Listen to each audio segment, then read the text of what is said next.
Good afternoon, everybody.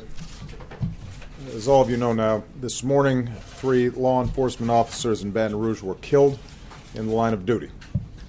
3 others were wounded. One is still in critical condition. As of right now, we don't know the motive of the killer. We don't know whether the killer set out to target police officers or whether he gunned them down as they responded to a call. Regardless of motive, the death of these 3 brave officers underscores the danger that police across the country confront every single day. And we as a nation have to be loud and clear that nothing justifies violence against law enforcement. Attacks on police are an attack on all of us and the rule of law that makes society possible. Now, earlier this afternoon, I spoke with Governor Edwards and Mayor Holden, and I offered them the full support of the federal government and reiterated my full support for law enforcement in Baton Rouge and for police officers across the country. I also spoke to the Attorney General. The FBI has already been on the scene, and through the work of all levels of government, justice will be done. Most of all, our hearts go out to the families who are grieving. Our prayers go out to the officer who's still fighting for his life. This has happened far too often, and I've spent a lot of time with law enforcement this past week. I'm surrounded by the best of the best every single day, and I know whenever this happens, wherever this happens, you feel it. Your families feel it, but what I want you to know today is the respect and the gratitude of the American people for everything that you do for us. 5 days ago, I traveled to Dallas for the memorial service of the officers who were slain there. I said that that killer would not be the last person who tries to make us turn on each other, nor will today's killer.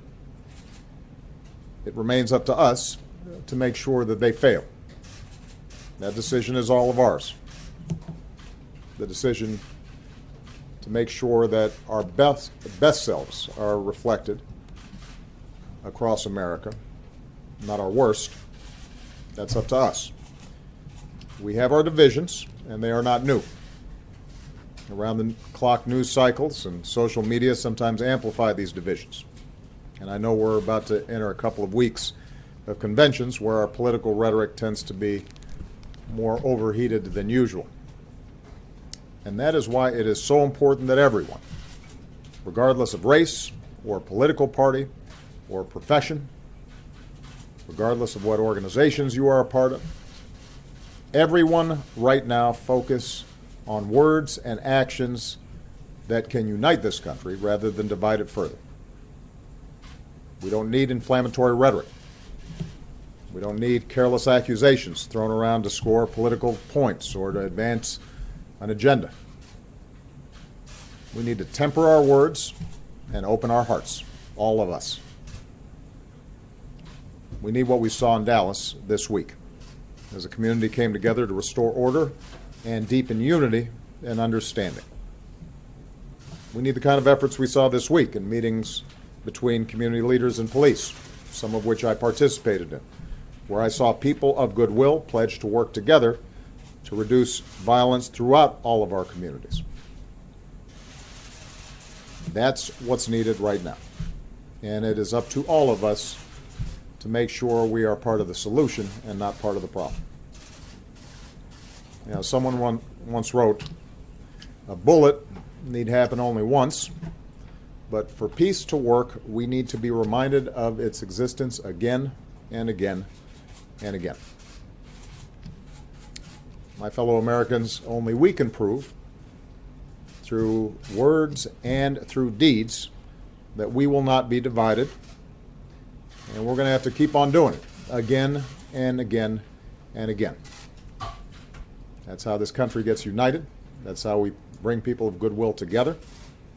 Only we can prove that we have the grace and the character and the common humanity to end this kind of senseless violence, to reduce fear and mistrust within the American family, to set an example for our children. That's who we are, and that's who we always have the capacity to be. And that's the best way for us to honor the sacrifice of the brave police officers who were taken from us this morning. May God bless them and their families. May God bless the United States of America. Thank you very much.